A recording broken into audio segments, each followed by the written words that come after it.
हैं, बाकी निवस्त्र रहते हैं, उनको अवधूत कहते हैं। तो यहाँ कहते हैं अवधू, गोरखनाथ जी से कबीर साहब कह रहे हैं अवधू अवगत से चले आए। हम तो उस स्थान से है जिसकी गति को कोई नहीं जान सकता, अविगत। नाम ना मेरा गर्भ ना मेरा जन्म न गर्भ बसेरा, बालक हो दिखलाए। काशी नगर जंगल में डेरा, वहां जुलाहे न पाए। ना मेरा जन्म न गर्भ बसेरा, बालक बन दिखलाया। काशी नगर जंगल में डेरा, वहां जुलाहे न पाया। मात पिता मेरे कुछ नाही, ना मेरे घर दासी।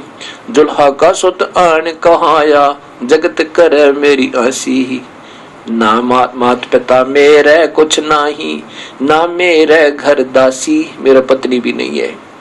जुल्हा का सुत आन कहाया, जगत करे मेरी आसी।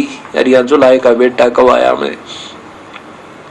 दड़ नहीं गगन कछु नहीं सूझे अगम अप, गढ़ नहीं दड़ नहीं मेरे गगन कछु नहीं सूझे अगम अपारा।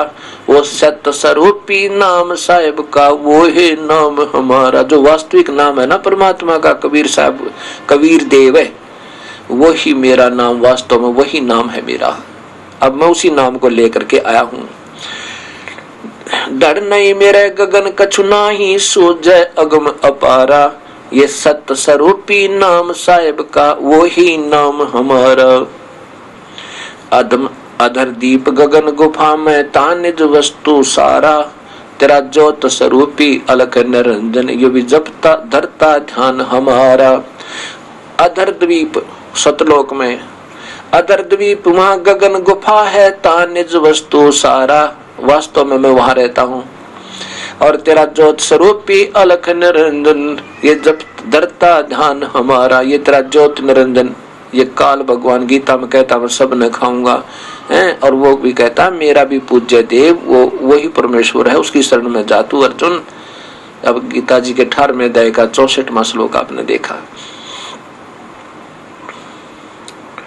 आड चाम लहू ना मेरे हूँ सतनाम उपासी।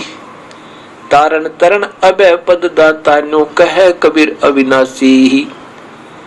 हाड चाम लहू ना मेरे, मेरा शरीर हाड चाम का नहीं है, तेज पुंज का है। जैसे गरीबदास जी कहते हैं तेज पुंज तन दे धर के इस विध हमको भेंटी। आड चाम लहू ना मेरे हूँ सतनाम उपासी। ये तरण तरण अभय पद दाता, मैं हूँ कबीर अविनाशी। मैं ही वो कबीर अविनाशी, कबीर देव जिसको मारने में कोई समर्थ नहीं है। वास्तव में उत्तम पुरुष तो अविनाश अन्य है, वही वास्तव में अविनाशी है, वो मैं हूँ। इस बात को आज के कलियुगी ऋषि और संत नहीं मान सकते, क्योंकि इनकी बुद्धि शास्त्र विरुद्ध चल रही है।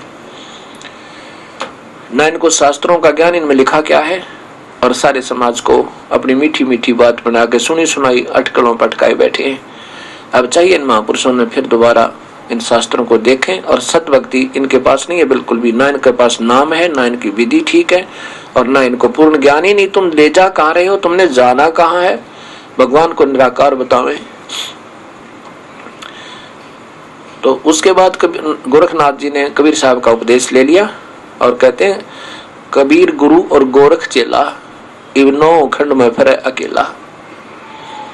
अब वो गोरखनाथ जी को सतनाम मिला, अभी सार नाम नहीं मिला उसको, क्योंकि हमारे अंदर थोड़ी सी कमियां रह जाती हैं। अब यही गोरखनाथ जी फिर दोबारा सतयुग में जन्म होगा और दिल्ली का बादशाह बनेगा। 1 लाख वर्ष तक दिल्ली का राज गोरखनाथ जी दोबारा आके और सारे काम करेगा, शादी करवाएगा और फिर यहाँ का राजा बनेगा और फिर ये वैराग लेगा और ये कबीर परमेश्वर उसको फिर मिलेगा आके और फिर इसको सतनाम सार नाम देगा, फिर ये मुक्त होगा। लेकिन यह पढ़ाई शुरू होगी, इस सच्चे नाम जब मिल गया, इसमें इतनी शक्ति है, मनुष्य शरीर मिलेगा और सारी मौज होगी। और साथ में फिर अगर इसी जीवन में योग्य होगी तो तुरंत अभी मिल जाएगा सार नाम को, ज्यादा देर नहीं लगे।